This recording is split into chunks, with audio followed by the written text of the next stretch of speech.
जी बिस्मिल्लाहिर्रहमानिर्रहीम अस्सलामु अलैकुम वरहमतुल्लाहि वबरकातुहू। मेरा नाम है डॉक्टर शोएब जावेद। एक नए सेशन के साथ आपकी खिदमत में हाज़िर हैं। आज हम आए हैं जी चौधरी नज़ीर अहमद बुलाना साहब के फार्म पे, हाजी नज़ीर अहमद बुलाना साहब। और जहाँ पे जो डॉक्टर साहब हैं, डॉक्टर तहरीम साहब, उन्होंने इनवाइट किया तो हम यहाँ पे तशरीफ़ लाए हैं। तो आज हम आपको कुछ जो जानवर है वो दिखाएंगे, इनका जो सेटअप है मुकम्मल वो दिखाने की कोशिश करेंगे। आप सबसे पहले ये बुल देख लें। इन बुलों को तैयार किया गया था कुर्बानी पे सेल करने के लिए, और इनमें से तकरीबन 43 जानवर थे, और जिनमें से 38 जो जानवर हैं वो सेल कर दिए गए। और जो ये 5 बुल आप पीछे देख रहे हैं ये ब्रीडिंग के लिए रखे गए हैं। इनका जो सीमन है वो तैयार करवाएंगे। इनके अंदर जो चोलिस्तानी वाइट चोलिस्तानी का जो बैल है वो भी मौजूद है, और इनका जो सीमन है वो हम तैयार करवाएंगे। इसके अलावा आप शेड नंबर 2 के अंदर आ जाए। इसके अंदर जो सारी हिफत मौजूद हैं, इनमें से एक आप देख रहे हैं कि ये एक बच्चा भी है इसके अंदर। और इनको हम प्रोटोकॉल लगाएंगे अगस्त के अंदर, तकरीबन 4 अगस्त से हम प्रोटोकॉल शुरू करेंगे। इनकी जो न्यूट्रिशन है वो उस पर पहले हम जो है ध्यान देंगे, उसके बाद इनको प्रोटोकॉल लगाएंगे। और तकरीबन 21 अगस्त तक इनका जो प्रोटोकॉल है G6G वो पूरा हो जाएगा, और इनको हम ब्रीड कर देंगे, आगे सीमन कर देंगे। इसके अलावा आप शेड नंबर 3 के अंदर आ जाए। 3 के अंदर जो छोटी हिफज है वो हमारी मौजूद है, और इनके अंदर आपको हम लंपी स्किन के जो केसेस हैं उनके बारे में हमने पहले बताया था आपको। आज जो लंपी स्किन के केस हैं वो भी आपको यहाँ पे दिखाएंगे हम, जो कि हमारे जो डॉक्टर साहब हैं उन्होंने अच्छी कोशिश की है, और वो कवर हो चुके हैं। और कैसे कवर हुए हैं ये भी हम आपको बताएंगे, और जानवर भी दिखा देंगे। और डॉक्टर साहब आ जाएँ आगे।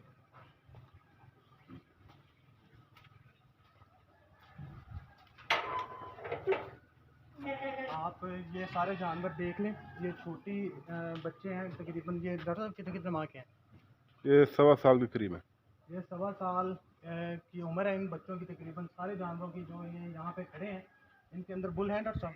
नहीं जी। इनके अंदर कोई बुल नहीं है इस वक्त। और इनको भी हम, इनको जो फीड है, इनकी जो न्यूट्रिशन है वो भी बेस्ट करेंगे, बेहतर करेंगे। इनके अंदर इनको जो वंडा है वो भी दिया जाएगा, और इनको हम कोशिश करेंगे कि अक्टूबर या नवंबर के अंदर अंदर इनको सबको सीमन कर दिया जाए। तो सब आगे आ जाएँ, थोड़ा सा लंपी स्किन का जो मसला है वो भी दिखा दें।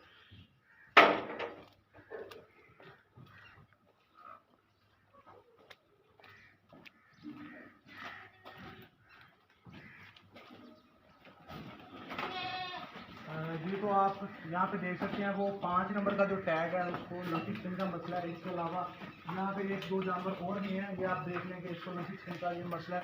डॉक्टर साहब आपने क्या यूज़ किया है इसके अंदर? इसके अंदर मैंने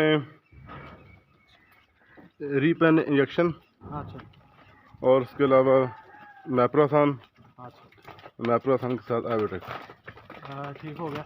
इसके अलावा जो हमने आपको और भी ट्रीटमेंट बताए थे, जिनके अंदर आप अगर जानवर को बुखार है तो आप लोक्सन का इस्तेमाल करें। लॉक्सन या कीटोजेक्ट का। हाँ जी। इसके अलावा आप जो आपको बेहतर लगता है एंटीबायोटिक तो आप उसका भी इस्तेमाल कर सकते हैं।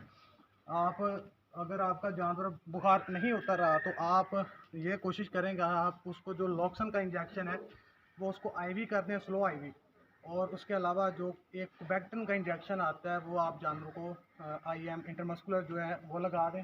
इसके अलावा एंटीबायोटिक आप अमोक्सिसिलिन, पेनिसिलिन का भी इस्तेमाल कर सकते हैं, उसके अंदर भी आपको अच्छा रिजल्ट मिल जाएगा।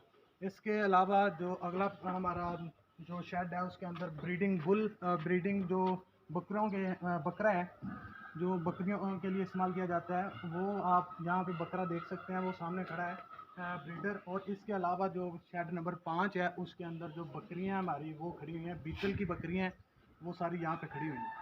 तो आप ये सारा टोटल शेड देख लें कि सफाई के लिहाज से एक बेहतर तरीन माहौल दिया गया है इन जानवरों को, और सफाई भी इनके अंदर बहुत अच्छी तरीके से की गई है। इसके अलावा जो आप यहाँ पे जानवरों को जो फीड किया जाता है, साइलेज, जो इन सब को साइलेज दिया जाता है। इसके अलावा जो TMR है गोटलैंड वालों की, वो भी यूज़ की जाती है इनके अंदर। आज तक के लिए दुआ में याद रखिएगा, 5 वक्त की नमाज अदा कीजिएगा। अल्लाह हाफिज़।